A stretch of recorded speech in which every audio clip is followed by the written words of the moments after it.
கிறிஸ்துவுக்குள் அன்பான தேவனுடைய பிள்ளைகளே, ஆண்டவராகிய இயேசு கிறிஸ்துவின் நாமத்தில் அன்போடு உங்களை நான் வாழ்த்துகிறேன். இந்த புதிய நாளுக்காக நான் ஆண்டவருக்கு நன்றி சொல்லுகிறேன். இந்த நாளை கொடுத்த தேவாதி தேவனை மகிமைப்படுத்துவோம். தேவனுடைய கிருபைகளினால கர்த்தர் நம்மை நிரப்புவாராக. ஆமென், ஆமென்.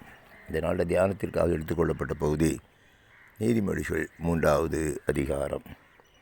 3வது அதிகாரத்தில் 5ஆம் 6ஆம் வசனங்களை உங்களுக்காக நான் வாசிக்கிறேன்.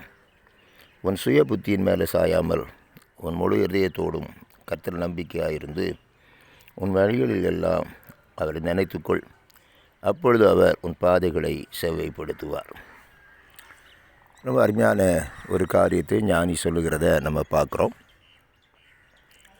அன்பானவர்களே, இன்றைக்கி அனைவருடைய வாழ்க்கையில் என்னோடய பாதை சரியில்லை, எங்கள் பாதை பிரச்சனையாக இருக்குது, எந்த வழியாக போனாலும் எனக்கு இடைஞ்சல் வருகிறது, எந்த வழியாக போனாலும் என்னால் முன்னால் போக முடியல அப்படின்னு சொல்லி அநேகர் சொல்லுகிறத நம்ம பார்க்குறோம். என் வழிகளை எனக்கு செவ்வைப்படுத்தி கொடுப்பது யார் என்று சொல்லி தடுமாறுகிற எத்தனையோ பேர் இருக்கிறாங்க. இந்த வசனம் ரொம்ப அழகான ஒரு பகுதியை நமக்கு கற்றுக் கொடுக்கிறத பார்க்குறோம். இந்த வாழ்க்கையில் ஏற்படுகிற பிரச்சனைக்கு மிக முக்கியமான காரணம் என்ன அப்படின்னு கேட்டிங்கன்னா, முதலாவது சொல்கிறாரு, உன் சுய புத்தியின் மேலே சாயாமல். பிரச்சனையே நம்ம சுய புத்தி தான். ஆனால் ஆண்டவர் சொல்கிறாரு, நான் உனக்கு போதித்து நீ நடக்க வேண்டிய வழியை உனக்கு காட்டுவேன், உன் மேலே கண்ணை வைத்து எனக்கு ஆலோசனை சொல்லுவேன் அப்படின்னு சொல்லியிருக்கிறாரு. காரியங்களை வாய்க்க செய்கிறதும் அவர் தான், காரியங்களை செவ்வைப்படுத்துகிறவரும் அவர் தான். அவர் சொல்கிறாரு, நான் உனக்கு போதிப்பேன், நான் உன்னை நடத்துவேன். நீங்கள் ஒரு வேளை பழைய ஏற்பாட்டு புஸ்தகத்தில் பார்ப்பீர்களேயானால், ஆண்டவரை சார்ந்து கொண்ட எல்லா ராஜாக்களுடைய வாழ்க்கையிலும் கர்த்தர் அவர்களை நடத்தினார் என்று சொல்லி பார்க்கிறோம். அவருடைய காரியங்கள் ஜெயமாக இருந்தது என்று சொல்லி பார்க்கிறோம். எப்போது தேவனுடைய ஆலோசனை விட்டு விலகி தங்களுடைய சுய புத்தியின் மேலே அவர்கள் சாய்ந்தார்களோ, அப்பொழுது அவருடைய வாழ்க்கையில் தடுமாற்றம் ஏற்பட்டதையும் அதனால் சரிவுகள் ஏற்பட்டதையும் நம்ம படிக்கிறோம். இந்த சுய புத்தி அப்படிங்கிறது, இந்த அறிவு எப்போ கொடுக்கப்பட்டுச்சு அப்படின்னு கேட்டிங்கன்னா, மனுஷன் பாவம் செய்த போது உலகத்தில் பொல்லாப்பில் இருந்து தன்னை காத்து கொள்வதற்கு தேவ ஆலோசனை இல்லாத பட்சத்தில், தேவனுடைய ஆலோசனை கிடைக்காத பட்சத்தில் தன்னை காத்து கொள்வதற்கு இன்றைக்கி ஒரு வேளை 2 கூட்டம் ஜனங்கள் இருக்கிறார்கள்.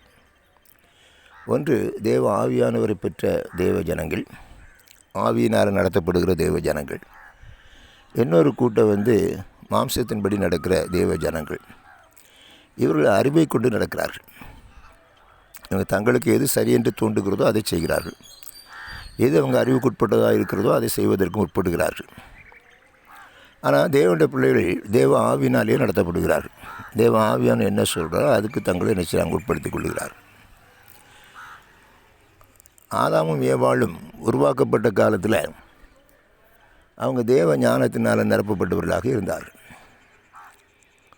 ஆனால் அவங்க கொடுக்கப்பட்டிருந்த அந்த மாம்ச அறிவானது தேவனை விட்டு பிரிப்பதற்கு ஏதுவாக மாறிற்று என்பதை நம்ம பார்க்கிறோம். அதைத்தான் அந்த ஏதேன் தோட்டத்தில் அவர் சொல்லியிருந்தார். 2 விருட்சங்கள் வைத்திருந்தார். ஒன்று நன்மை தீமை அறியத்தக்க விருட்சம், இன்னொன்று ஜீவ விருட்சம். நன்மை தீமை அறியத்தக்க விருட்சம் அறிவை சார்ந்தது, ட்ரீ ஆஃப் நாலேஜ் அப்படின்னு போட்டிருக்கோம். அடுத்த ட்ரீ ஆஃப் விஸ்டம்ங்கிறது எல்லாம் ஞானம் பரத்தில் இருந்து இறங்கி வருகிறது. அவங்க தெரிந்து கொண்டது என்ன அப்படின்னு கேட்டிங்கன்னா, நன்மை தீமை அறியத்தக்க விருட்சம். அதற்கு காரணம் என்னன்னு கேட்டிங்கன்னா, தங்களுடைய சுய புத்தியை அவர்கள் சார்ந்து கொண்டது. அதனால் இந்த வாழ்வை இழந்து போனார்கள். அவங்க நிமித்தமாக உலகம் முழுவதும் பாவத்திற்கு உட்பட்டது என்பதை நம்ம பார்க்கிறோம்.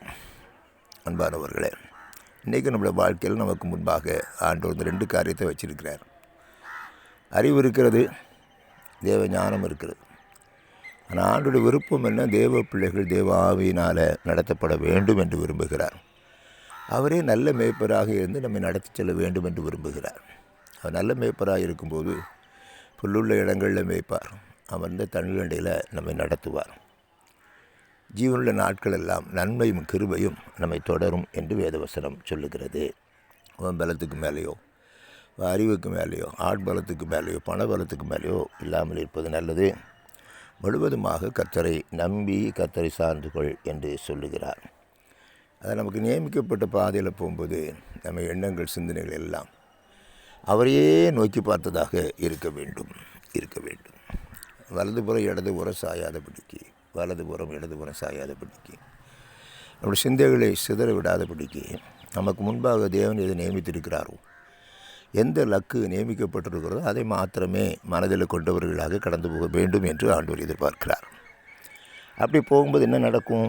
அவர் சொல்கிறாரு, உன் பாதைகளை செவ்வைப்படுத்துவார். உங்கள் பாதைகள் நெய்யாய் பொழியும் என்று வேதவசனம் சொல்லுகிறோம். உன் பாதைகள் நெய்யாய் பொழியும். அப்படிப்பட்ட கிருபைகளை கர்த்தர் உங்களுக்கு தருவாராக. ஆமேன், ஆமேன்.